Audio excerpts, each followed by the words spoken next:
Well, I'm getting all these messages about admission from waiting room. I guess I should admit everyone, huh?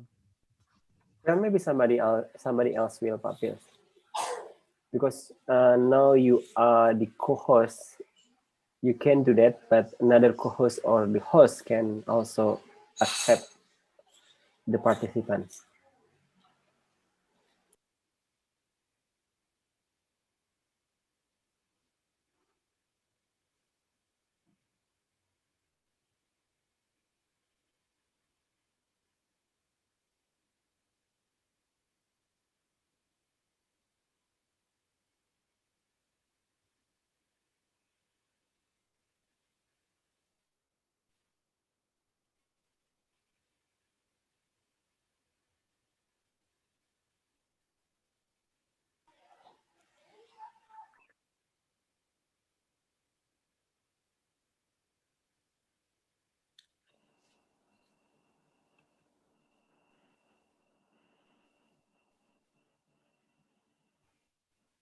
Change. I just realized I'm on the wrong Wi-Fi. I'm going to change. So if I might disconnect. Let me see.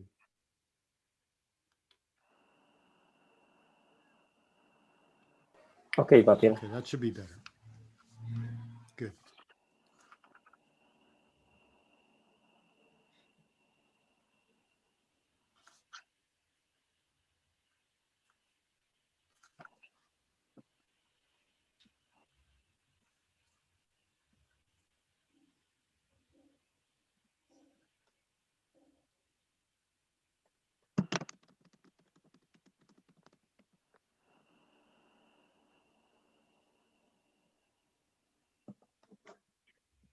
Okay. Is my voice can be heard clearly? So because I got a message, my internet is unstable here. So You are good, Bu Cindy. okay. Yeah, it's okay. Okay. Fine. Okay, so if it's good, then I will start today's earthquake talk. Good morning, everyone, the attendee. Good morning, Pak Irwan, Pak Phil, and Pak Andri, Dianugraha, Pak Zul, Pak Lutfi, and Bu Rahma. Good morning, everyone. Thank you for attending the earthquake talk from SES ITB, Center for Earthquake Science and Technology Research Center for Disaster Mitigation. So for today's talk, we have Professor Phil Cummins here from the Research School of Earth Science, Australian National University, and he is also an adjunct professor in ITB, and the topic is earthquake and tsunamis caused by low-angle normal faulting in the Banda Sea. So first, before we start the presentation, we will first hear the welcome remark from Pak Irwan Melano. So, Pak Irwan Melano, time is yours. Assalamualaikum warahmatullahi wabarakatuh. Very good morning, everyone. Thank you, Papil. I'm very pleased to welcome you to the to the 8th earthquake talk by Professor Phil Cummins from Australian National University. With ITB, Professor Phil Cummins have been doing collaborate research since 2010, I think.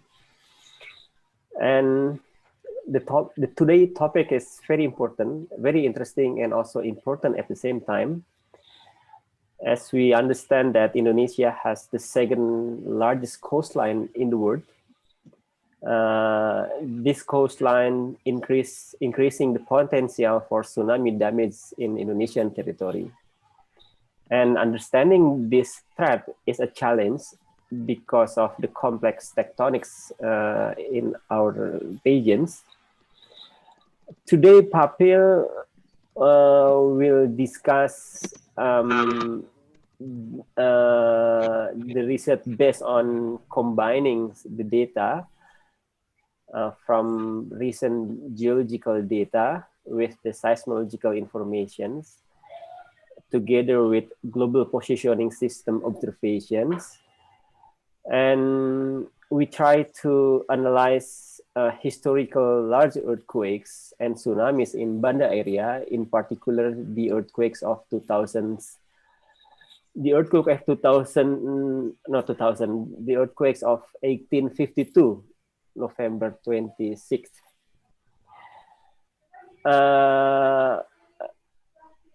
With our research together with Papil, we will show that the past destructive earthquakes in Banda area, for example, the 1852, were not caused by megathrust of Banda outer arc as previously we thought, but are due to fast submarine normal fault system. And the tsunamis were more likely caused by earthquake-triggered submarine slumping along the fault's massive scarp, the Weber Deep. Papil will explain this finding in detail. And our findings suggest that the low-angle fault, the low-angle normal fault in the Banda area, the Banda Sea, may generate large earthquakes, which in turn can generate tsunamis due to the earthquake's triggered slumping. And so again, I would like to thank Papil for spending his valuable time with us to share his knowledge related with the new insights of earthquake source in Banda area, which is very important for updating the earthquake source of Indonesia and as an input for the updating our seismic hazard map. I hope we can learn from his long experience with a hope that we can reduce the risk of normal fault type earthquakes and tsunamis in Indonesia. And I wish you all a very successful earthquake talks. Thank you very much. Wassalamualaikum warahmatullahi wabarakatuh. Waalaikumsalam warahmatullahi wabarakatuh. Thank you, Pak Irwan, for the great welcoming remarks. So now we will move to the next session, which is a photo session. Please, audience, turn on your video, and please, committee, help us to take a picture. Thank you. Okay, so I will start counting. 1, 2, 3, smile. Okay, once again, 1, 2, 3, smile. Okay, thank you. So for today's earthquake talk, I will share screen first here.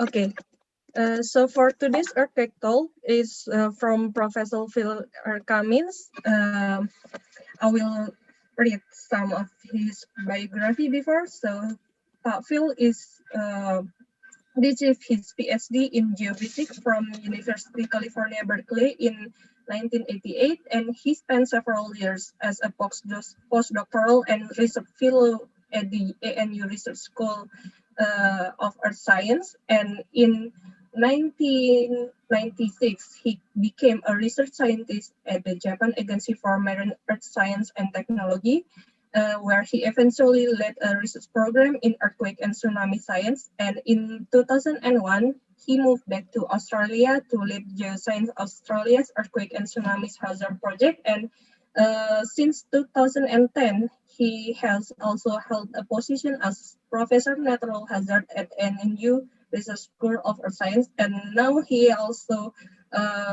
is an adjunct professor in ITB.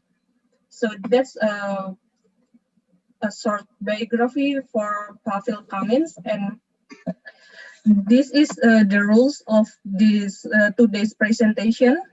So first, the audience, please mute your microphone Zoom, and then for the question and answer, you can use Zoom chat here or via YouTube Live, and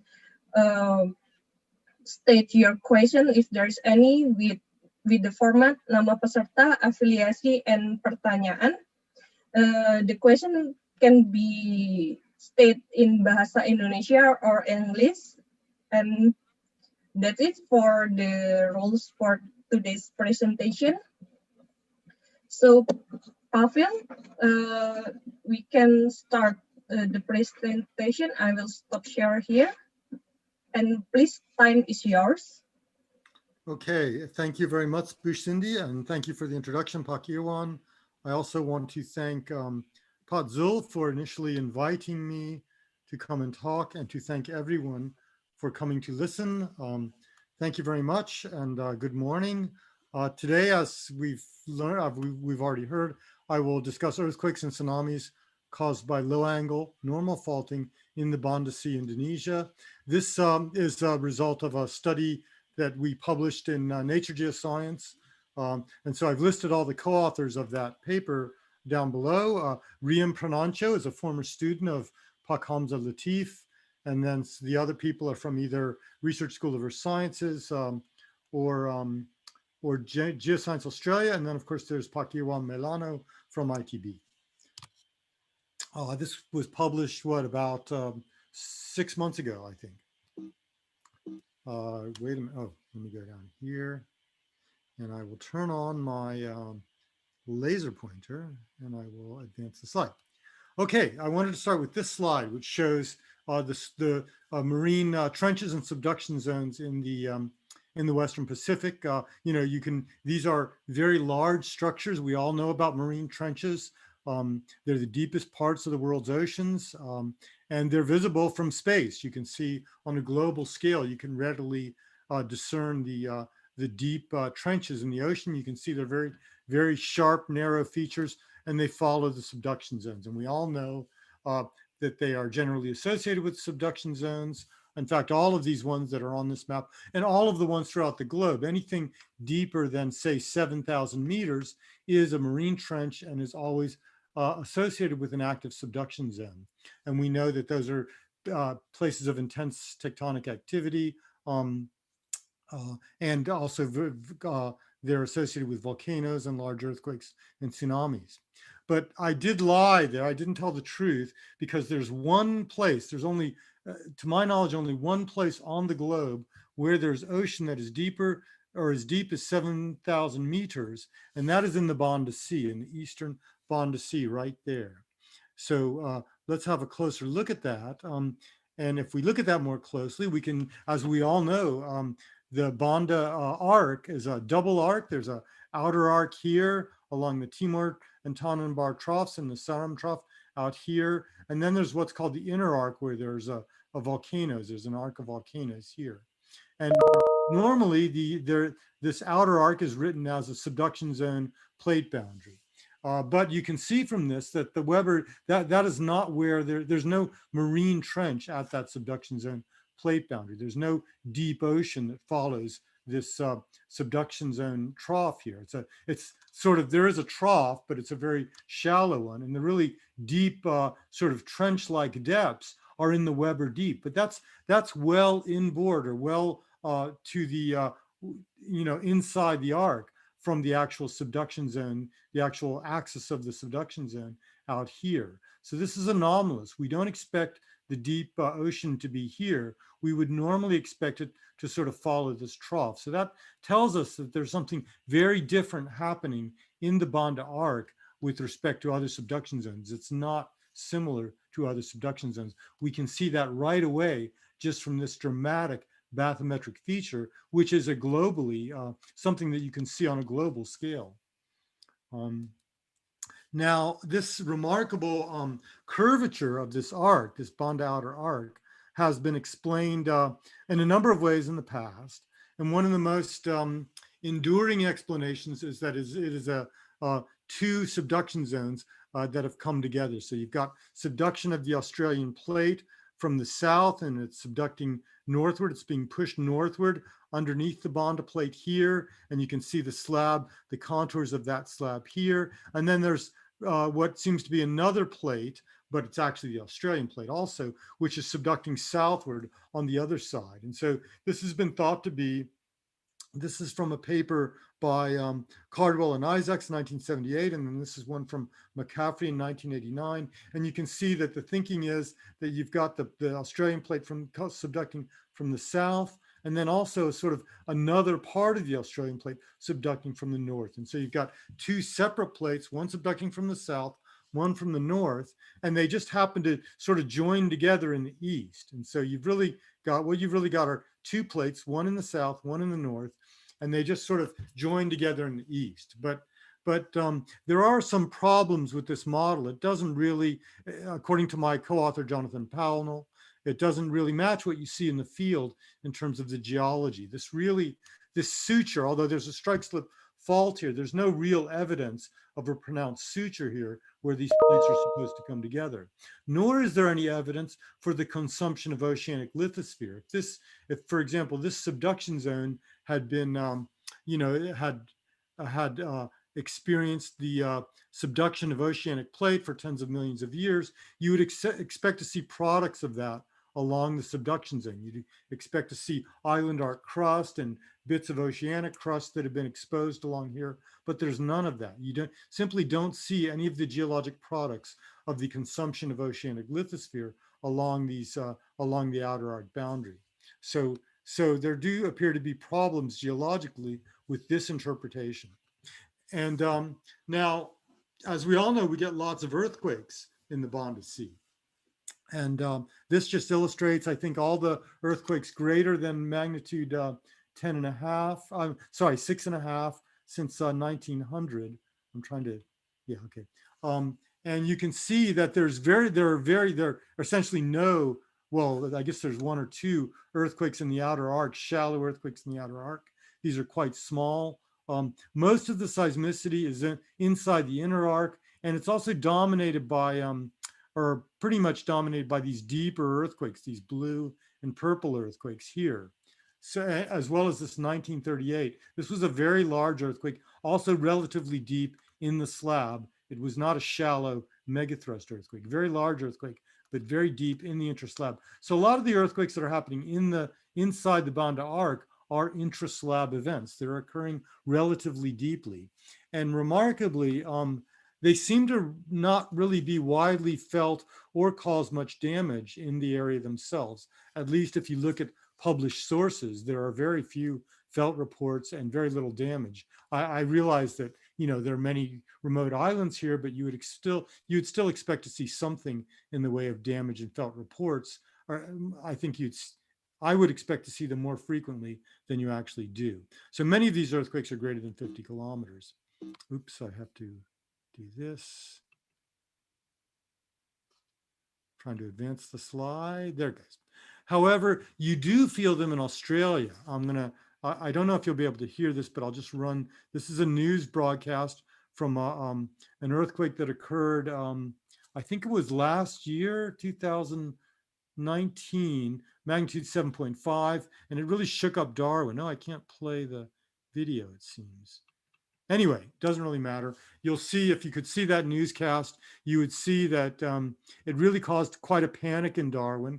It caused a fair bit of shaking. Large buildings are shaken enough that they are evacuated. And this actually happens pretty often.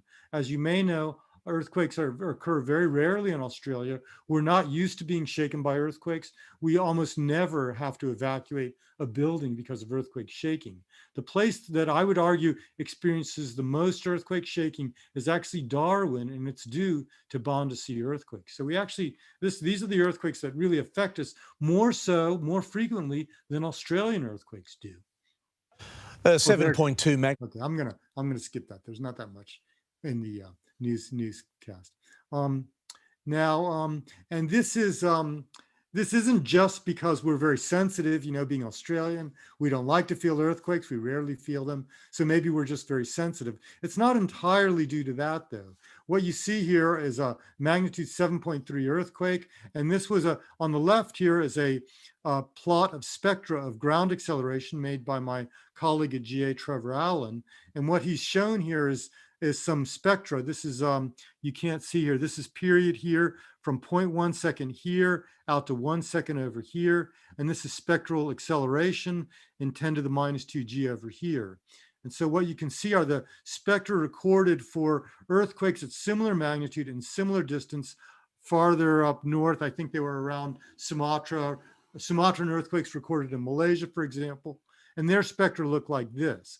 But these Banda Sea earthquakes recorded in Australia look like this, and their ground motion is more than an order of magnitude greater than you would expect for earthquakes of that size at those distances. So these paths, that's telling us is that the path from Banda Sea, from these intermediate depth earthquakes to Australia, is a very efficient propagator of seismic waves. So we get lots of seismic energy propagating down into Australia. You can see all the way over here in Queensland, this earthquake was felt.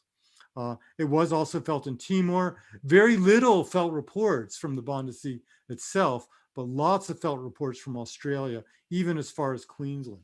And you can feel these earthquakes from quite a significant distance. And so it's a real, I wouldn't say it's an issue in terms of damage, but it certainly causes a lot of excitement in Australia. And it's just remarkable the way that energy is so much directed preferentially towards Australia. Now, if we go back, as I mentioned, these earthquakes seem to be very rarely, they seem to very rarely cause strong ground shaking on the islands in the Banda Sea itself. And as far I've looked at the, the NOAA database and couldn't find any evidence of any reports of earthquake damage throughout the 20th century in the Banda Sea, other than the one in Ambon that occurred recently. I didn't see any significant damage caused by earthquakes there throughout most of the 20th century. But if you look back at the historical accounts for historical earthquakes in the Banda Sea, it's a completely different story. In the 17th to 19th century, there were a number of earthquakes that caused widespread destruction, especially in the Banda Islands. And I've just listed a couple of quotes here. 1683, most houses became rubble heaps. 1710, most houses were damaged irreparably. And 1763, 3/4 of all houses transformed to rubble. So this indicates that the Banda Islands at that time, for the earthquakes at that time, did experience very strong ground shaking that really caused widespread destruction. They were not only felt strongly, they were also accompanied by ground cracking, fissuring, and tsunamis, and prolonged sequences of felt aftershocks. So all of these are typical of relatively large earthquakes that are shallow and near the Banda Islands. So not particularly, these are not, I would say they are not typical of intraslab earthquakes, which did happen fairly often in the 20th century. Now, not surprisingly, some of these large earthquakes have been attributed to the supposed Banda megathrust along the outer arc. There was strong, some of these, like 1692 and 1852, they caused very strong ground shaking, lots of damage in the Banda Islands, and they also caused big tsunamis. And so this means there were very large earthquakes near the Banda Sea, and the only obvious source, or the obvious source of such big events, would be the supposed Banda arc megathrust along the outer arc. And so people have generally regarded these as these historical accounts as evidence for very large earthquakes, because they'd have to be really large to generate that kind of ground shaking and generate very large tsunamis. And so you can see the source zones for those. This is actually the ground motion, or the uplift and subsidence that would act as a tsunami source for the 1629 earthquake that supposedly occurred in the Seram Trough, having magnitude anywhere from 8.3 to 8.8, according to the study by Liu and Harris. And then the 1852 earthquake that might have been a magnitude 8.4 if it occurred on the outer arc, as studied by Fisher and Harris in 2016. So this was a natural thing to do. It's the logical thing. We all know from the global plate boundary models that there's this big subduction zone plate boundary that should be capable of generating large earthquakes. So it's logical to assume that those events would have been caused by big megathrust earthquakes. And the 1852 event in particular had a huge area, huge felt area. And so you can see here, these little colored circles are the felt reports, from red being extreme ground motion with MMI 10, all the way to brown, which is more like slight and weak. And so you can see this was felt throughout the Banda Sea. It was felt actually thousands of kilometers away, it appears, in East Java, only weakly, but it appears to have been felt. And also there was this island, let's see, I think it's here. There was a small island that appeared, or it was at least noticed sometime after the earthquake, in the Kai Islands. And so that might indicate that this was a megathrust rupture that caused uplift out there due to coseismic uplift. And that would make the rupture area right along the boundary, the outer arc, as Fisher and Harris supposed. So yeah, this was a huge felt area extending for thousands of kilometers, which, and the indication are that the rupture area was in the Tanimbar Trough.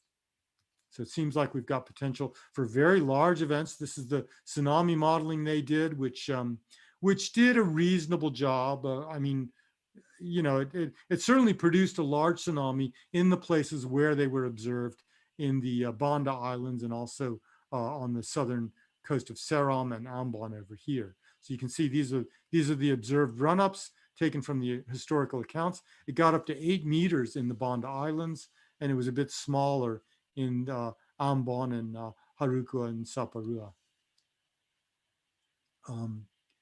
But there is a problem. This is where we can see the first problem with this, and that is that the geometry of the subduction zone earthquakes is such that a tsunami produced by them will always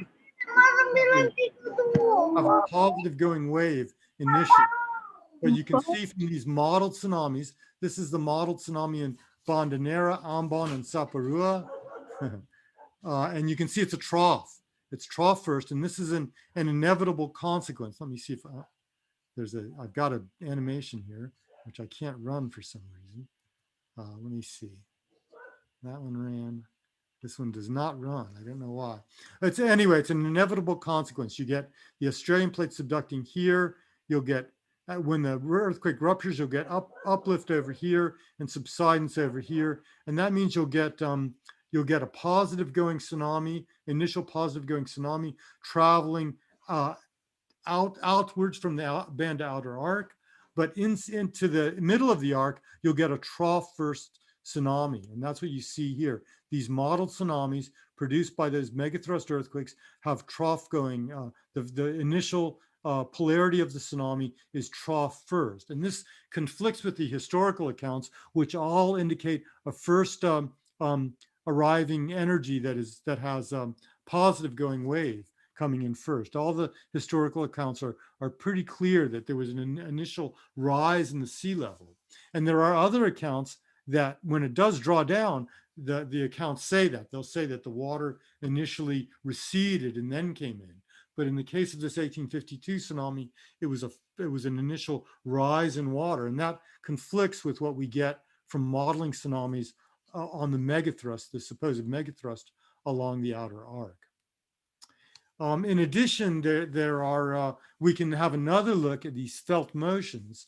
And what's been found is that, first of all, this uplift in the K Islands, while you might at first assume it was coseismic uplift, it's almost certainly a mud volcano.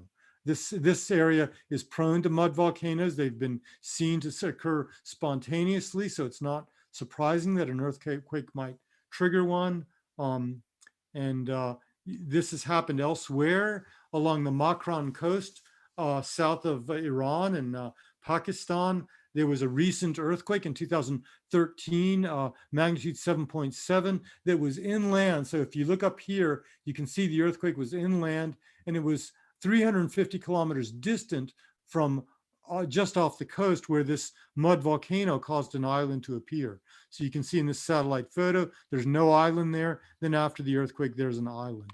And that was definitely caused by a mud volcano triggered by an earthquake that occurred 350 kilometers distance. And this has happened repeatedly on the Makran coast. It also happened in 1945, and it's also happened other times just spontaneously. The mud volcano has erupted and produced an island. And we know, of course, we're all more familiar with the Lucy mud volcano, a bit closer to home. And this was, although the triggering of this volcano was somewhat controversial, it was plausibly argued that it could have been triggered by the magnitude 6.3 Geological earthquake about, I think it was about 250 kilometers distant from the earthquake. So it was plausibly argued that that earthquake might have triggered the mud volcano at hundreds of kilometers distance. So the idea that a mud volcano, the eruption of a mud volcano would be triggered by an earthquake at hundreds of kilometers distance is not at all outlandish. It's definitely happened in the past and has also been plausibly argued for other scenarios. So that means that the rupture area of that 1852 earthquake wasn't necessarily over here. This is just a mud volcano eruption that could have been caused by an earthquake anywhere in the Banda Sea, basically. And then if we look at the felt reports from Eastern Java, it has also been determined by Marliani et al. 2019 that these observations were most likely due to a local earthquake on the Pasuruan Fault in East Java, right? So that means that really cuts down now the felt area of this earthquake to being right around here. So it really changes the whole picture of this earthquake, at least in terms of the ground motion. But I think that the strongest argument against this idea of a supposed megathrust earthquake at 250 kilometers distance from the Banda Islands being the cause of this ground shaking is simply its intensity. This is a figure that I got from Bill Fry from GNS New Zealand, which shows just a rough figure of a ground shaking from a magnitude 8.5 earthquake. This is PGA here, going from 0.1 to 1G. You can see from here to here. And it's been color coded in terms of severe, strong, light, and felt. And on the x-axis, there's distance. 10 kilometers, 100 kilometers, 1,000 kilometers. So Banda Nera, from this earthquake, Banda Nera would be somewhere right around here, and you would experience light shaking. But we know, of course, that virtually all the buildings were destroyed in Banda Nera at the time. So it was clearly very strong shaking that it felt, and that just wouldn't have happened, even if it had been a really big earthquake at 250 kilometers distance. It's just too far away. It must have been a much closer earthquake to cause that kind of shaking.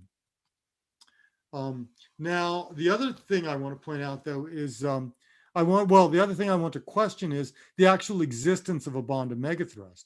I mentioned in the first part of the talk that the morphology or the geomorphology of this area is completely different from a normal subduction zone. Here's another subduction zone. This is the South Sandwich Islands, which has sort of similar curvature to the Banda Arc. And you can see that it's completely different here. Here, there's this deep trench right along the arc, right at the axis of the subduction zone, right here. That's where the deep trench is. And inboard of that arc, there is some spreading, but it's relatively shallow ocean along here. Whereas for the Banda arc, and I've tried to make it to scale, so I really had to shrink that figure down. You can see that there is no deep trench here at all, as I discussed before. Instead, the really deep part of the ocean is well inboard and near the inner Banda arc, it's just completely different from what you would expect from a normal subduction zone. And why then? So why does it have this shape? This is quite remarkable also that a subduction zone would loop back on itself like this in such a tight arc. Even the South Sandwich Islands, it's not quite as dramatic, I think, as the Banda Sea. So why would it do that? This has been interpreted since by Robert Hall, basically starting, or perhaps a bit earlier than a paper by Spockman and Hall in 2010. And what they did was they combined seismic tomography and imaging of the slab with paleo tectonic reconstruction of the subduction zone in that area. And so if you go back to say 15 million years ago, this is looking from north to south here. So you can see north is going this way. There's the arrow for north. And we're looking from Seram, sort of across Seram, across the Banda Sea and towards Australia as we look from the bottom of the page to the top of the page. And so what you see there, here's the subduction zone. So that's where the Australian plate is being pushed beneath the Eurasian plate. And you can see that that's happening. But about around this time, it starts to encounter resistance. And things start happening like crustal delamination and mantle resistance to stop the subduction here. The trench is now stationary here. You can see once it's reached this point, it really doesn't change position much. But what happens is there's this embayment of oceanic lithosphere that's pre-existing embayment in the Australian plate. And the slab just sort of rolls back. It just falls under gravity to the extent of that embayment. And you can see there's some continental delamination here and a slab tear forms. And it also tends to rotate because the Australian plate is still moving northwards. So it's still moving this way. So that's what sort of caused it to sort of loop around. It's getting pushed by the mantle resistance as the Australian plate moves northward, which is this way, until you have the present day configuration. So the point is that these are not this supposed subduction zone trench axis is not where the Australian plate has been being pushed under the Eurasian plate. That's not what's happened there at all. Instead, the plate is simply rolled back into that embayment. So what does that mean we have there? I would argue that it's not a megathrust at all. A classic megathrust is a very mature fault. Here's one, I can't remember where this is. This is just a classic megathrust here, where you see oceanic lithosphere subducting, and it will have been subducting over tens of millions of years, if not 100 million years. So a huge amount of fault displacement here, a very mature fault. It has a very specific stress state and thermal structure and material properties that allow a consistent degree of frictional instability along a very broad area, both along strike and down depth. So huge earthquakes can occur on this megathrust plate boundary, which is indeed why it's called a megathrust. But what's happened here instead in the Banda Sea, this Weber Deep has opened up. As that slab is rolled back, it's caused extension. The Weber Deep has opened up. It's opened up about 120 kilometers in 2 million years. So that means there's 6 centimeters a year of extension occurring. And all of that has been accommodated here at what is now called the Banda detachment. This is in the west in the inner arc. It's not happened on the outer arc. This has experienced very little displacement at all. Instead, what you've got is a fold and thrust belt that's been pushed up by this material at the base of the Weber Deep that has been extruded from the lower crust and to some extent upper mantle and forms now the floor of the Weber Deep. And you can see this, this is basically done in a series of papers by my colleague, Jonathan Pownell, in which he's shown that the tectonics here is really one of extension. You do get fold and thrust belt out here in the outer arc, but the rest of it, the real story is about extension that's caused this Weber Deep to open up. And you can see these dramatic, some of the islands these are actually on the outer arc, show a dramatic evidence of normal, very fresh normal faulting. You can see this beautiful footwall of a normal fault that's experienced a lot of displacement along here. And there's presumably been he's inferred a lot of displacement along this Banda detachment right here. So I would argue that really the action here in terms of fault displacement is happening over here on the Banda detachment, not here, and that in fact this is not a megathrust at all. It's a fold and thrust belt. You might get thrust earthquakes, but they would tend to be much smaller, and they're not occurring on a subduction zone megathrust, at least not in the classic sense. But the question then is this Banda detachment seismogenic? Could it generate large earthquakes and tsunamis? because it is very low angle. In some places it's almost sub-horizontal, so it's a very low angle fault. Well, we did some modeling now. If we take this felt intensity data in the Banda Sea over a much more restricted area now that only includes the Banda Islands and Ambon and Seram and up towards Ternate, we then used a Bayesian approach developed by Griffin et al. In a paper in 2018 to try to search for all the potential earthquakes that's consistent with these observations. And this will try, because we use a Gutenberg-Richter relationship to describe the probability distribution of earthquakes, it will tend to favor smaller earthquakes. If it can explain the data by a smaller earthquake, that's what it will favor. And what we find is that the more likely location of that earthquake is very close to the Banda Islands, and it's likely to be a much smaller earthquake. It could be as big as 8.5, but it could also be as small as around 7.5. So it could be a much smaller earthquake, but it's certainly much closer to the Banda Islands. And that's the same thing as illustrated in this slide here. What I've done is compared the ground motion predictions of two source models. One is the Fisher and Harris one along the outer arc here, and the other is a magnitude 7.5 along the Banda detachment right near the Banda Islands.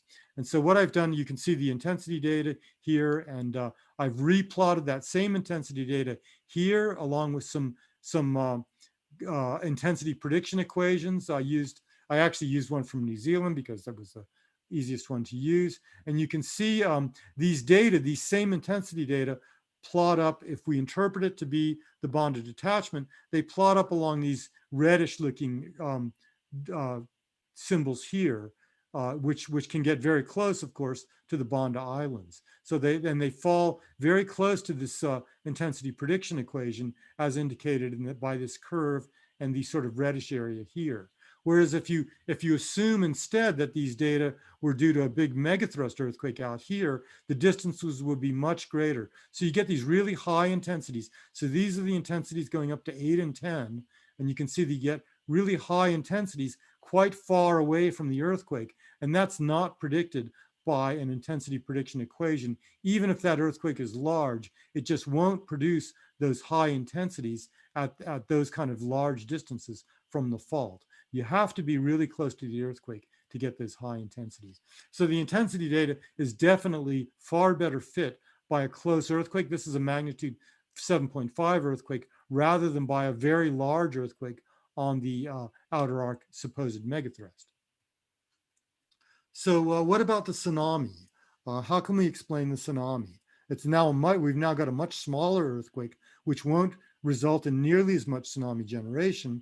Also, if we consider the timing of this tsunami, it arrived about 15 minutes after the ground shaking of 5 minutes duration. So that means the tsunami arrived about 20 minutes after the earthquake initiation. And if we take the inverse travel time from Bandanera, and that's the tsunami in Bandanera that I'm talking about. So if we take the inverse travel times and we model them, this is the 10-minute inverse travel time. So this is the time it would take a tsunami to travel from Bandanera outward. And that's exactly the same time as it would take a source, if it were located along this contour, to travel to Bandanera, right? So that's for a 10-minute contour. This is 15 minutes, and this is the 20-minute contour. It sort of follows around here like this and over here. So this is the 20-minute contour. And that means that the source of this tsunami should have been somewhere along this contour. So it could have potentially crossed the Banda detachment right here, well to the south of the Banda Islands. That's one possible source for the tsunami. But the other source is over here. You can see this 20-minute contour crosses right at the base of the scarp of a huge submarine landslide that has occurred on the eastern margin of the Weber Deep. That's blown up here, and you can see this submarine landslide has a scarp that's about 100 kilometers long and 50 kilometers wide, which is an enormous submarine landslide, and it coincides right with the 20-minute contour here. So what we've done then is we've considered our possible sources for this tsunami. This one here in the middle is the Tanimbar Trough earthquake, magnitude 8.4, located here along the Tanimbar Trough. It's considerably, takes longer time than observed to reach Banda Nera, but we've modeled it, and you can see the maximum heights here. And it appears as the green curve here. This is the waveform observed at Banda Nera and at Ambon and at Saparua. And now those are the ones we have historical accounts for. This is the one on the Banda detachment to the south, which is another possible source for the tsunami. And that is modeled by the red curve here, the red waveform here. And then finally, we consider this landslide. We don't let the full landslide rupture. We let about half or a third of that landslide scarp rupture on the eastern part of the Weber Deep. And that is the blue curve here. So what you see here, the green is the Tanimbar Trough earthquake. And you can see that as we discussed, generally the first arrival is a big trough. Contrary to the observations, you always get a downgoing wave due to what would be a megathrust earthquake on the outer arc. And that's not what was observed. Also, the positive going wave doesn't arrive until about minute 35. So it's arriving too late at Banda Nera, and it's quite small. We only got about a meter, or at most, well, yeah, really only about a meter tsunami height at Banda Nera. The observed height was a good 8 meters. The earthquake on the Banda detachment does a better job. It arrives at just the right time, and it arrives with a small positive going wave first, and it gets to about 1.5, maybe, yeah, about 2 meters maximum height. So that's still nowhere near the 8 meters that was observed, but it's a little bit better. However, this earthquake, I didn't explain, this earthquake has to be really, really big. And that means the rupture really has to go into part of the fault that's almost horizontal, and it's virtually inconceivable that that could rupture, I think. And the one that's left then is the landslide earthquake. And that's the only one. It arrives with a strong positive going wave, and it's very high. It's almost 8 meters, pretty much commensurate with what was observed. So really the only of these three sources, the only one that really fits the observations is the landslide source, the massive landslide along the Weber Deep, along the eastern margin of the Weber Deep. Now, I want to just mention about these tsunami observations. These were pretty good. You know, this was not taken by someone just sort of eyeballing it and saying, oh, it was about 8 meters. This was taken by a ship that was anchored offshore, and they actually use a plumb line. When you anchor a ship or a boat near a port, you're always very concerned about the depth of the water. You don't want your boat to run aground. So you use what's called a plumb line to measure the depth. So when they reported that the ocean suddenly became 8 meters deeper than what it was before, they were actually measuring it using a plumb line. So that was actually a pretty good measurement of the tsunami height offshore. And other people who were just eyewitness accounts indicated that channel between Banda Nera and the other island, I think it's Lonthor, became almost dry. It looked like a river. It almost completely dried out. So it really was a very large tsunami in that channel. There's really no question about that.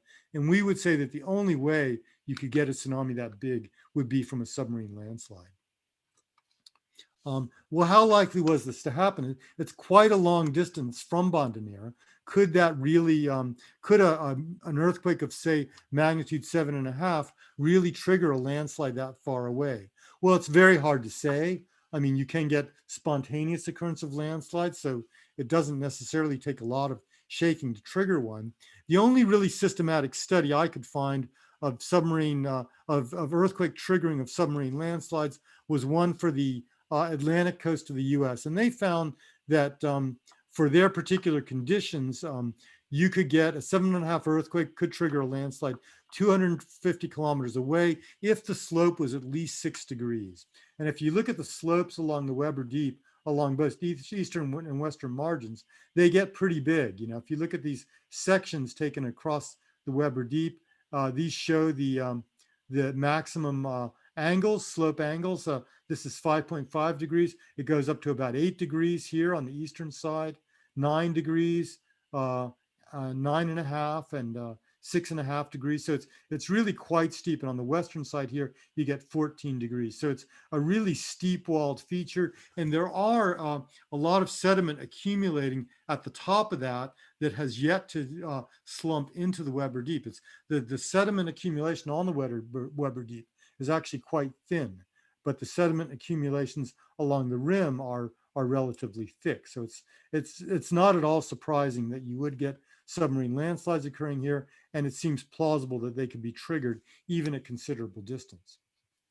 So what about the other events? I mentioned that there were several events in the Banda Sea during that time, during the 17 and 1800s, that caused widespread destruction and tsunamis. And so, obviously, I would say again that the widespread destruction has to be an earthquake source near to Bandanera, and the only major tectonic feature that close is the Banda detachment.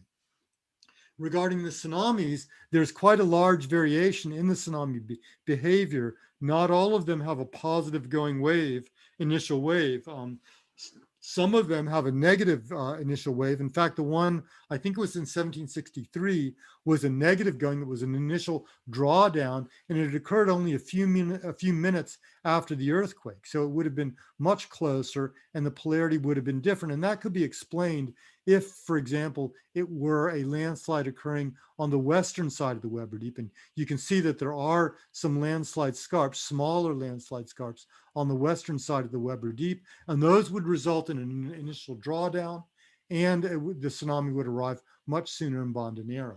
So I would say that you could probably explain both the ground shaking and the tsunamis for the other historical events by earthquakes associated with the Banda detachment and triggering of landslides along the Weber Deep. Now, there's one final question. This was actually brought up by a reviewer of the paper that, well, look, if there were really all this extension in the Banda Sea, surely you would see that in the GPS.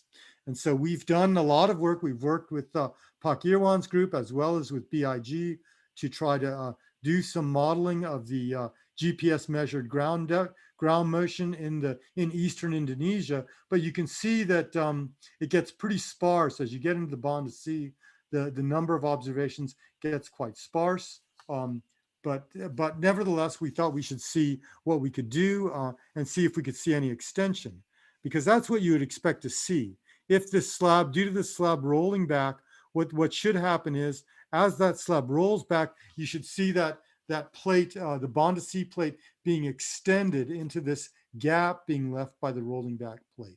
That's what you would normally expect. So you'd expect east-west extension, strong east-west extension in the Banda Sea. But there's it's actually, once we started modeling these, and I want to point out that it's a very complex region and very few observations.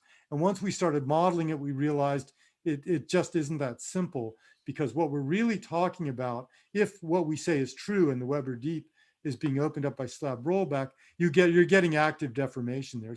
It's a zone of active deformation. So you really can't necessarily model it using the conventional analysis, which is with a block model as presented here. And so we didn't see, this is the Banda Sea plate, and we did develop a tectonic block model for it, but we didn't see a lot of east-west extension, nor did we see eastward motion. These arrows, these yellow arrows are the modeled motion, and you can see it's actually towards the west, and it's actually going a bit southward. That's because it's modeled relative to the Australian plate, which is moving northward. And I think just to make a long story short, my interpretation of this is that this Banda plate is actually pinned in place. It can't extend because this northward movement of the Australian plate is compressing the whole thing and preventing it from being extended east-west. And what is instead happening is that you're getting this extrusion. That's why you're getting this extrusion of lower crustal material onto the floor of the Weber Deep, because this thing is pinned in place and it would appear to be strong enough to avoid being torn apart. And so that means what happens instead is that you get material drawn out from the lower crust to form the base of the Weber Deep. And if you take this, what we did was, to do this analysis, was we decided that these two observations in the Banda Islands should not be used because they are too close to the plate boundary there. So we just use these two observations to constrain the motion of the Banda plate, which are very few. That's very few observations, admittedly.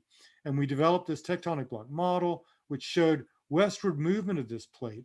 But if we then use that plate motion and to interpret what was observed here, what we see is that in fact it looks like this is in fact experiencing relative eastward motion, and it's about what you would expect for a locked normal fault, a purely normal fault that's locked, because that would be sort of dragging the upper plate with it towards the east. And so you can see these are what we get for the if we subtract the observed motion from the modeled motion. This is a blow up of the Banda Islands, and you can see this eastward motion. So the residuals are moving northeast, just as you would expect for the purely normal motion along the Banda detachment, locked that is. Motion along the Banda detachment. Now there is a problem there because the actual opening, the extensional direction is towards the southeast. It's in this direction, and we're getting locked motion in this direction. So it's not entirely consistent, but it is at least consistent with motion that you would expect from a locked normal fault. And so you can see that here. This is a cartoon that I made, which shows the outer arc. It's sort of an idealized picture where we've just collapsed everything onto a single section extending from the inner arc to the outer arc here. And you can see again this fold and thrust belt, the exhumed upper mantle lower crust here, and the Banda Islands here. And these are the GPS observations. So the black curve is what you would expect for the vertical motion. And what it's showing is that you get a bit of locked thrust here, and you get a bit of locked normal faulting here. Well, actually, it's a much bigger normal fault here, which is locked. And that's why this is going up and moving towards the northeast. And so both the vertical and the horizontal motions are consistent with about 5 centimeters per year of relative motion, but the plate is locked. So it's not actually, it's actually experiencing interseismic deformation there. And so that's all consistent with the GPS observations, although I would say that they're so sparse, the observations are so sparse that there's probably a number of models that are consistent with those observations. Okay, now there's another problem with this, and that is the Banda detachment itself. This is a low angle normal fault. These things are studied worldwide because they really are strange. They shouldn't be active at those at a really low angles below, say, 30 degrees. They should lock up. A favorable dip angle for a normal fault would be 60 degrees. So that's if you took a homogeneous material and extended it in a horizontal direction, you'd get faults forming with 60 degrees dip. That's the favorable angle for normal fault movement. And as you move that, as you make that dip much more shallow, the fault will tend to lock up. It won't want to move. So it's nevertheless, low angle normal faults have been observed elsewhere in the world, and they are thought, in some cases at least, to be active, and they've been shown to even generate earthquakes. There are magnitude 6.8 earthquakes that have been observed on low angle normal faults elsewhere, particularly in Papua New Guinea. Along the southeastern coast of Papua New Guinea, there's a very well-known low angle normal fault, the Maui, I don't know if I say that correctly, Goodna fault, indicated here. And the reason I brought this up, one reason I brought it up was to show, first of all, it's another example of a low angle normal fault that's thought to have experienced earthquakes. But also this guy has shown, this was a paper by Weber et al. just recently, and they showed that in some places where you get this very low angle, this is the normal fault, and you can see it's steep here, and it gets really shallow here to the point that it finally locks up. And what you get is this steeper fault that then cuts through the upper block like this. So in fact, this low angle normal fault extends back here, but this part of it is no longer active. It's suddenly a steeper fault is cut through here, and this is now the active part of the fault. And so the reason I bring that up is that is the kind of thing that could be happening along the Banda detachment. It could be that this smaller magnitude 7.5 earthquake is occurring on an as yet unmapped fault that is at a steeper angle. We just can't tell. We wouldn't be able to tell that.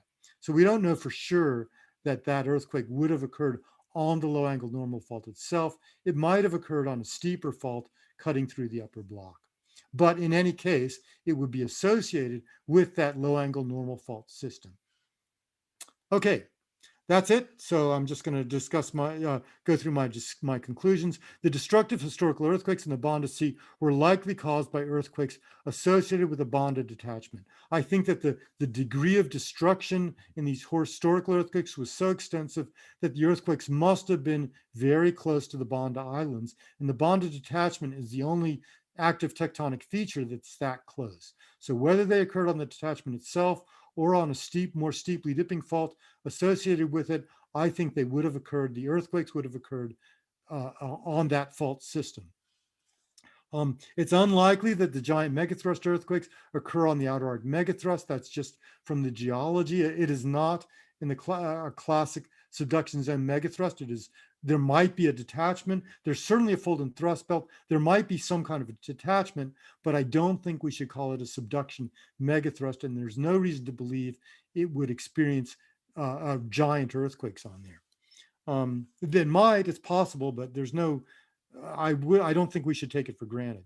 The destructive tsunamis, we believe, were generated by the submarine mass failures along the edge of the Weber Deep triggered by earthquakes. It's worth pointing out that they could also be spontaneous mass failures that could cause tsunamis there, but we believe the historical ones seem to have been triggered by earthquakes along the Banda detachment.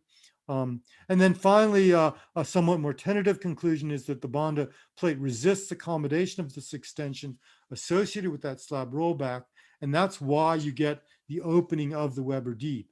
If it weren't being sort of pinned, if it weren't strong enough to resist that due to its pinning by the northward movement of the Australia plate, it would surely be sort of torn apart and extended into that Weber Deep, and we wouldn't have the Weber Deep in the first place. I'm sort of going, what should I say? I'm sort of extending, making a tentative hypothesis that the formation of the Weber Deep may be due to the fact that it's a strong plate that's sort of pinned by that northward motion of the Australian plate so that it resists the extension, and that's why you get that extrusion from the lower crust and uppermost mantle. And with that, I will end the talk and be happy to answer some questions. Thanks very much for listening. Okay. Thank you, Pavel, for very interesting presentation. And as we know, this Banda art is very complex, and usually it gives us headache. And so, yeah. So maybe for now, I will give summary in Bahasa. So for people who maybe have a difficulty to understand, I will give a summary. So, Can I jadi, stop sharing my screen, Bu Cindy? oh yes, Pavel. Yeah, okay, I'll stop. Okay. Yep. Oke. Jadi mungkin Pavel di sini menceritakan bahwa Banda Arc ini merupakan wilayah yang sangat kompleks ya. Dan Pavel menceritakan bagaimana gempa, kemudian aktivitas tektonik dan juga tsunami di daerah tersebut. Jadi Banda Arc ini memang didominasi oleh gempa yang dalam, dan dari sejarahnya ada dua tsunami besar, yaitu di tahun 1629 dan 1852, yang mana tadi juga diceritakan bahwa gempa yang besar itu bisa men-trigger adanya mud volcano yang di Key Island tersebut. Pavel juga menceritakan tentang Banda Outer Arc, di mana pertanyaannya apakah memang ada megatrust di daerah tersebut, yang kemudian dijawab oleh Banda Embayment Rollback dan juga Banda Low Angle Detachment. Selain itu, Pavel tadi juga menceritakan dan mensimulasikan beberapa pemodelan tsunami yang bisa terjadi di Banda Arc. Selain itu, tadi juga menceritakan bagaimana studi GPS yang ada di Banda Arc yang mungkin bisa memberikan insight baru ya terhadap Banda detachment tersebut. Dan selain itu, yang terakhir adalah apakah benar earthquake itu ada di banda yang detachment. Jadi kemungkinan masih hipotesis, kemungkinan ada banda detachment itu walaupun low angle normal fault, tapi ada studi lain yang memang di depan dari low angle normal fault itu bisa terjadi adanya yang fault yang lebih curam, dan itu bisa yang menyebabkan gempa di daerah tersebut. Dan mungkin kesimpulannya adalah di situ bisa jadi ada semacam sesar yang belum terpetakan, dan itu mungkin bisa jadi studi selanjutnya untuk di daerah tersebut. Baik, mungkin jika ada pertanyaan dari Bapak dan Ibu bisa disampaikan pada kolom chat di Zoom ini, atau mungkin yang mendengarkan via YouTube bisa memberikan pertanyaannya di kolom komentar. So we will now enter the question and answer session, Pavel.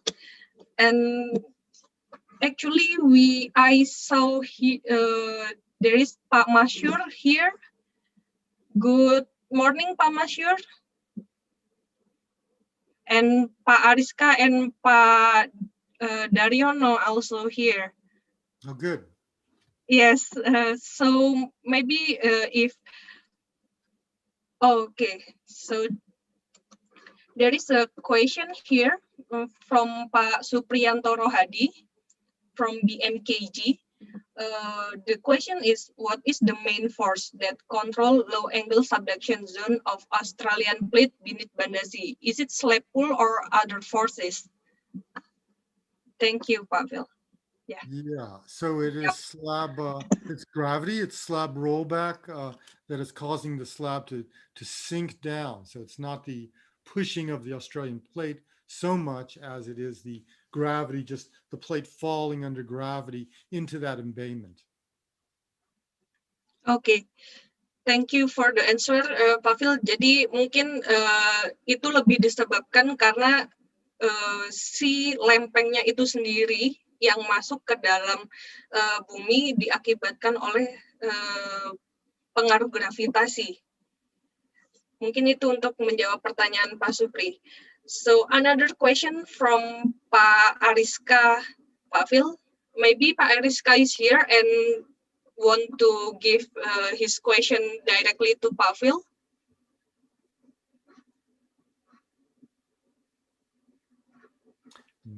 Oh, okay. If not, maybe okay, I will. Sorry. Okay. Sorry. Okay, Pak Ariska. Sorry, I have another meeting also. So, hello, Bill. Hello. Sorry, it is very interesting topic, and in part of I think BMKG also this year and last year we deploy many broadband and also accelero in the Banda area. My question is again about your hypothesis about the asymmetric ground motion in this area. What the impact or effect in the seismic hazard on the area, and what do you think how to compensate this hypothesis in the PSSA or especially in GMPE? Do you have any suggestion? Thank you.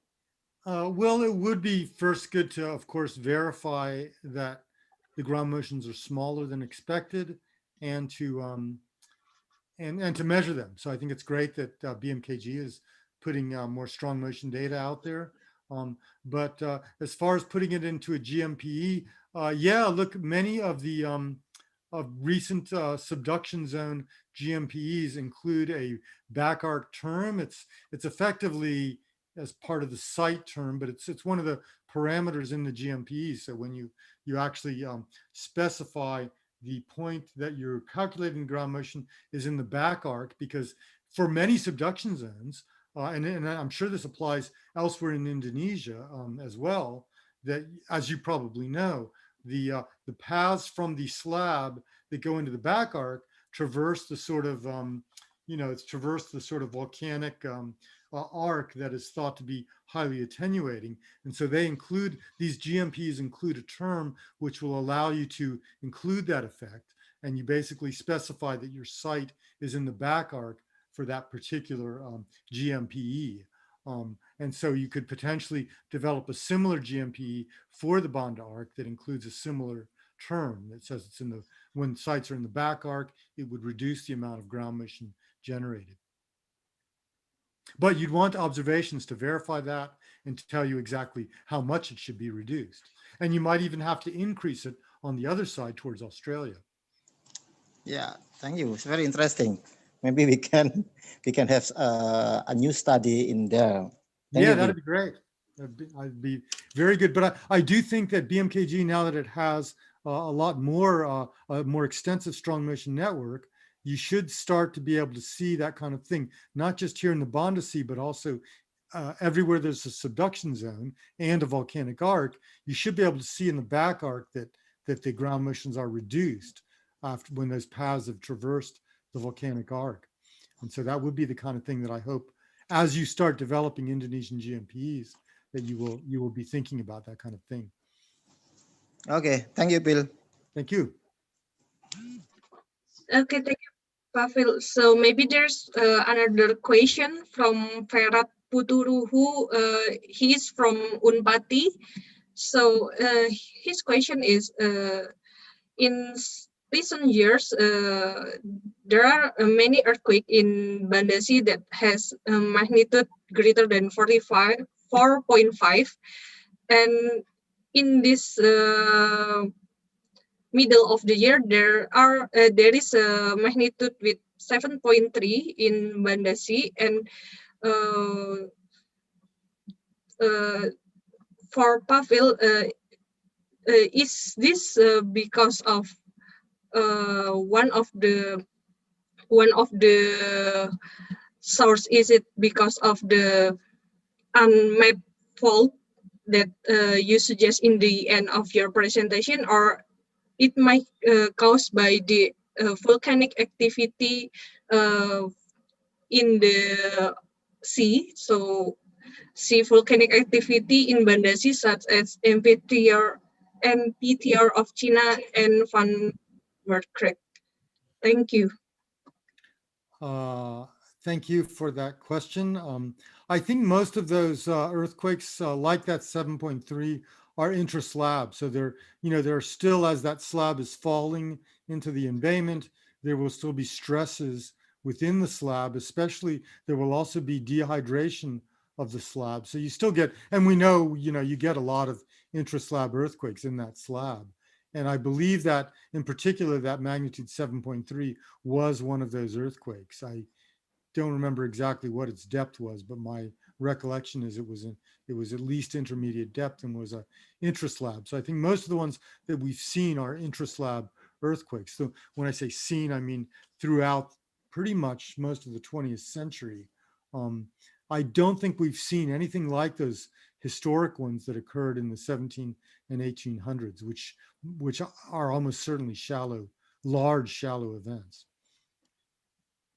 So Okay. I think the larger ones that we've seen, like that 7.3 more recently, I think those are intraslab earthquakes. Okay, thank you, Pavel, for the answers. Next question is from Daryono.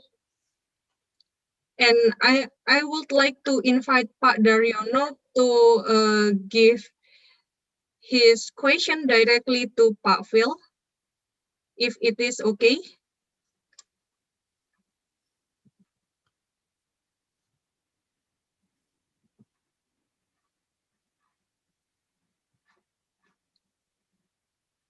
Okay. So, yeah, I think no. So, Pavel, nowadays there are a lot of maybe it's related to the question before. So nowadays, a significant earthquake of magnitude 7 happen a lot in Banda Sea, and the depth is greater than 100 kilometers, and there's no shallow earthquake in this area for that big earthquake, even earthquake. So could you give us insight? What kind of phenomena is this? Yeah, look, that is very much like the previous question. So I think the ones we've seen generally are due to intraslab. I think the ones, like that 7.3 ones that big there was the 8.6, by the way, in 1938, very, very large intraslab earthquake. So I think virtually all those are intraslab. One thing that's actually more interesting is that as you get farther, sort of right in the middle of the Banda arc, you get these earthquakes that are maybe 50 kilometers depth or a little more. And those are really difficult to explain because the slab at that point, if you're in the middle of the Banda Sea, the slab is over 100 kilometers deep. So I don't know why we get some of these earthquakes that are, I think they're around 50 kilometers deep. They're often maybe 5 or 6, they're not that big, but they're really at depths that are difficult to explain, and except that they might be associated with this extrusion of material from to form the Weber Deep. There might be some mechanism to generate those earthquakes from that. And those are, I think, very interesting, though not quite as big as the ones, my recollection is there may be somewhere between 5 and 6, but those are very interesting because they actually, I don't think they should be occurring at the depths they're occurring at. The ones that occur maybe 100 kilometers deep, those are, depending on the location and the depth, those are oftentimes those bigger ones are the intraslab events, which are readily explainable as due to dehydration, embrittlement of the sinking slab. Okay, thank you for the answer, Pavel. So maybe if anyone has another question, you can put it in the Zoom chat. And okay, there is another question, Pavel. So there's a lot of question for you, Pavel, today. Oh, okay, good. So about the mud volcano. So it is about mud volcano. So you say that the big earthquake with 100 distance could trigger mud volcano, and he found it very interesting. Especially, you also said that in the Lucy, it is triggered by the Yogyakarta earthquake. So could you please explain how about the mechanism of the earthquake that could trigger this mud volcano? Thank you. Well, okay, thank you. Well, first of all, I didn't say that the Jogjakarta earthquake triggered the Lucy Mud volcano. I was very careful to say that it was plausibly argued that it could trigger the Lucy volcano. As we all know, there are different mechanisms that are thought to have possibly triggered it. And I'm not saying that it was the earthquake. I'm just saying that, people modeled that and said, and plausibly argued that it could have been a trigger. Certainly the one in the Macron that I mentioned, that was a earthquake triggered, almost certainly a mud volcano eruption. These things, like the submarine landslides, these things can happen spontaneously.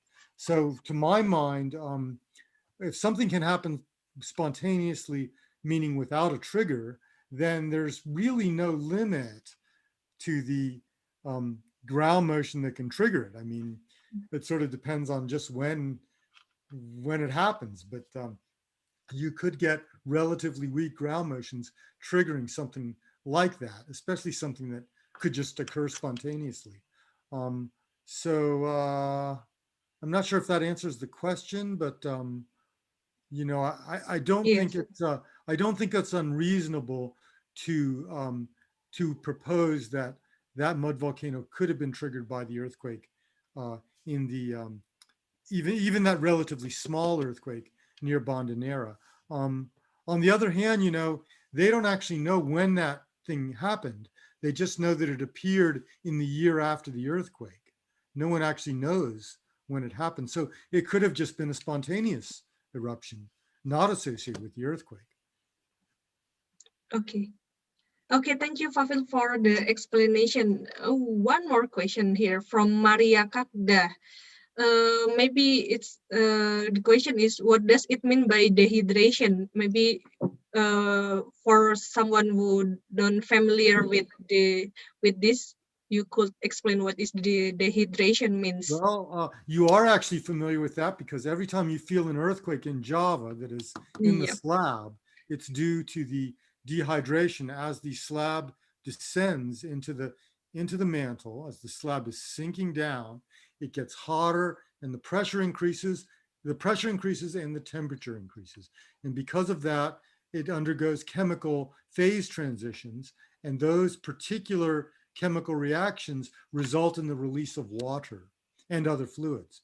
And when that happens, those essentially lubricate, or more correctly, they reduce the effect of normal stress on faults in the slab and can lead to earthquakes occurring. So that's really why you get earthquakes happening that deep. You really, because of the very high confining pressure, you normally wouldn't expect earthquakes to happen, 100, 200 kilometers deep in the earth.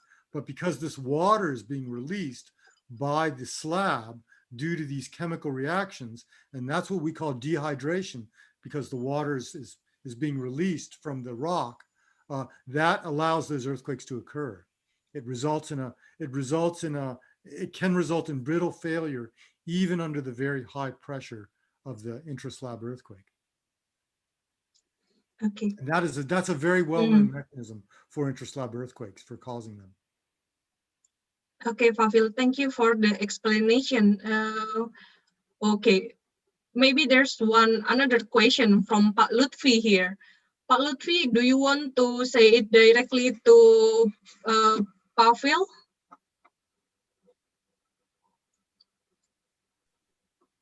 Yeah.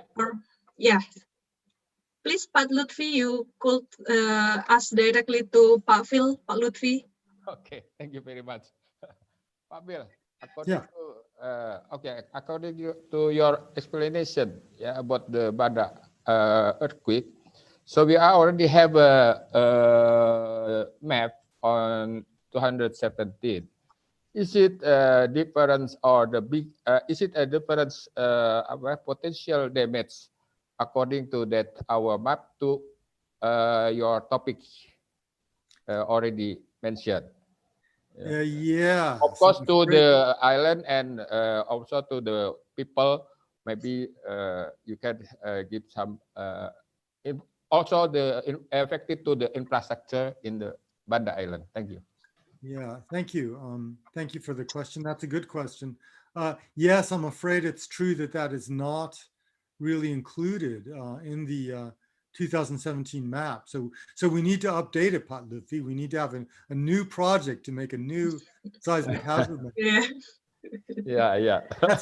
Really, that is inevitable. I think as we get more knowledge about earthquake sources and, from GPS and from earthquake occurrence, especially in a place like Indonesia, it's inevitable that the hazard map will need to be updated every 5 or 10 years. I don't know, but it's inevitable that new information like this is going to appear and will have to be incorporated in a later version of the hazard map. Okay. So I think 2017, it was the best we could do at the time. But I think when we make another one, that question should be revisited, and we should ask, where should we put the big earthquakes in that region? It's been, for now, we still able to use the magnitude earthquake based on our map, Pak Bill. Well, I would be very careful. Oh, okay.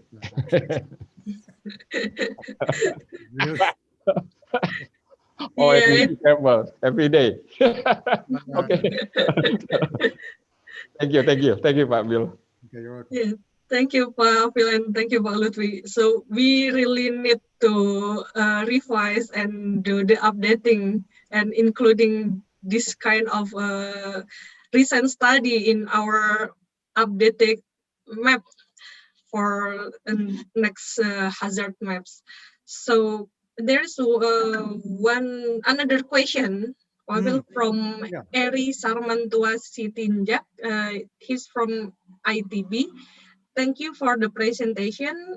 And in Wichmann catalog, Harris and Major 2016 said that earthquake in 1674 in Ambon created 80 to 100 meter tsunami. That the highest recorded tsunami ever in is Indonesia. Do you think it is also the contribution of submarine landslide? As your presentation said, it is likely submarine landslide could create higher tsunami wave in that Banda region. So what is your opinion about this and why it is so high? Yeah, we actually did a paper on that. Rian Pranancho also did a paper on that as well, in which we reinterpreted those historical observations of that huge tsunami in Ambon. And we think the only explanation could be that almost certainly the explanation is that it was a subaerial landslide. There are the first of all, that happened on the northern coast of Ambon. So, you know, everywhere else along the coast of Ambon, the tsunami wasn't so big, but there was just this one place along the northern coast where it was a huge tsunami. And as you know, all of the sources of large earthquakes are sort of outside and to the south of Ambon, really. So it's very difficult to explain without a landslide. But in that case, they said that the historical accounts say that some of the hillsides on the northern coast just disappeared. They were huge. There appeared to have been very large subaerial landslides that started, you know, on the land, and the land slid into the water, and that appears to have been what caused that tsunami. The other reason we say that is because if you look at the profile of the tsunami along the coast, there's this sharp increase. You know, it's a few meters. I can't remember, along the northern coast. It's a few meters, and then you get into this one part of the central northern coast, and it just goes way up to 100 meters. And the only way you get that is from landslide source. So yeah, I think it was a landslide. I think it was subaerial because that's what the historical accounts indicate. We could not identify, given that the big tsunami was caused by a landslide, it was difficult to say just what earthquake that would have been. I mean, it could have been similar to the recent event. It would be good to re-examine it in light of the recent event.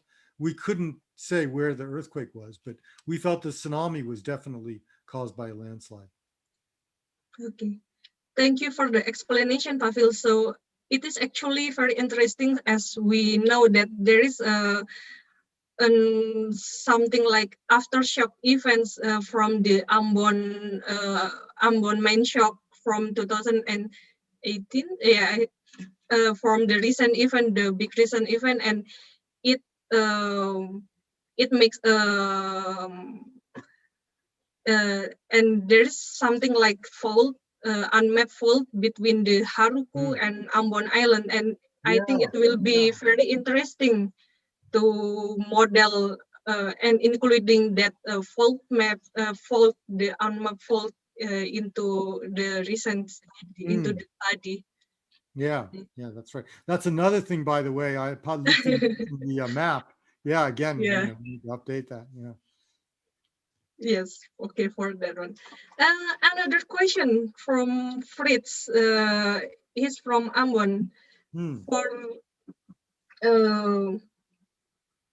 For the earthquake in Banda, is it just will be happen in for deep earthquakes greater than 50 kilometer?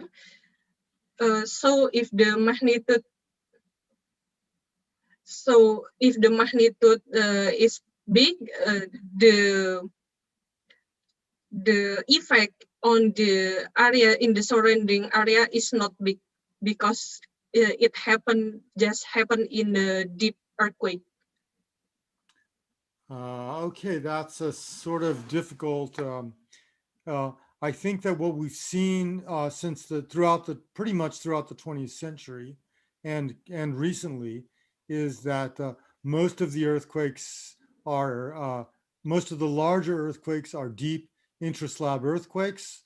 Those are well explained, well understood, but it is a little puzzling to me. I do wonder about whether they shouldn't cause more ground motion. I'm a little surprised because intraslab earthquakes can also cause damage and landslides. And I'm surprised they don't do that more in the Banda Sea than we seem to see. And so that is why I wonder, as Ariska was suggesting, that maybe there's something that's causing attenuation of the ground motion in the Banda Islands themselves. Maybe something's absorbing that energy. I don't know. But yeah, that is what we normally see. So that's why I think that these historical events that caused a lot of destruction in the Banda Islands must have been shallow. They're different from the ones we see now. They must have been shallow and must have happened right near the Banda Islands. So yeah, regarding that question, yeah, I guess I think that the ones that we see recently and in the most of the 20th century are those deeper intraslab events. They don't appear to cause that much damage. I'm not 100% sure why that is, but they don't appear to cause a lot of damage. But there are, as we've seen in Ambon recently, there are other shallow sources that are not well understood, and that I'm including the Banda detachment in that could host destructive earthquakes, and those maybe those ones that caused a lot of destruction in the Banda Islands, I don't think have re-ruptured. I don't think they're they haven't ruptured since the 1800s. So we're still waiting to see the recurrence of those events. Right. Okay. Thank you, Phil, for the explanation. So because we know that a deep earthquake, for example, in the north of Java, in the north of Jakarta, which is 600 kilometers, and it could be felt in Jakarta, but in here we don't have any strong effect in the area. It That's, certainly doesn't that seem would be that way. interesting. It would be interesting to see if some of the other agencies like BMKG or Banda Geology, maybe they get reports. But certainly when I look on USGS, even for some of these larger events, they don't get many felt reports from the Banda Islands. And I don't think it's entirely true that it's, I mean, I'm sure you have internet, for example, in Banda. Yeah. So why no felt reports? I don't know. It would be good to, if someone had better knowledge than me and had talked to people out there, maybe they feel them and don't report them for whatever reason. But it does seem strange to me that there aren't more felt reports. True, Pak Will. Yeah, that's would be one of why there's no or little of felt earthquake in there. Okay, thank you, Pavel, for the explanation. Maybe if another audience have another question to Pavel, please state in the chat Zoom here. Maybe we will waiting for a minute for the next question. But if no, maybe we will conclude this presentation, Pavel. We will. Okay. Thank you very much. It's been a real pleasure. Is that another question? Yes. Oh, okay. I think no, there is no question here. Maybe, yeah, there's no question here. Maybe we will conclude this presentation and this question and answer session, Pavel. Okay, well, great. It was a real pleasure to see all my friends from Banda. And I hope to see you again. Yeah, thank you. Thank you, Pavel, for the interesting topics and presentation. And maybe for closing remarks here, we have Pak Andri Dianugraha, Prof. Andri.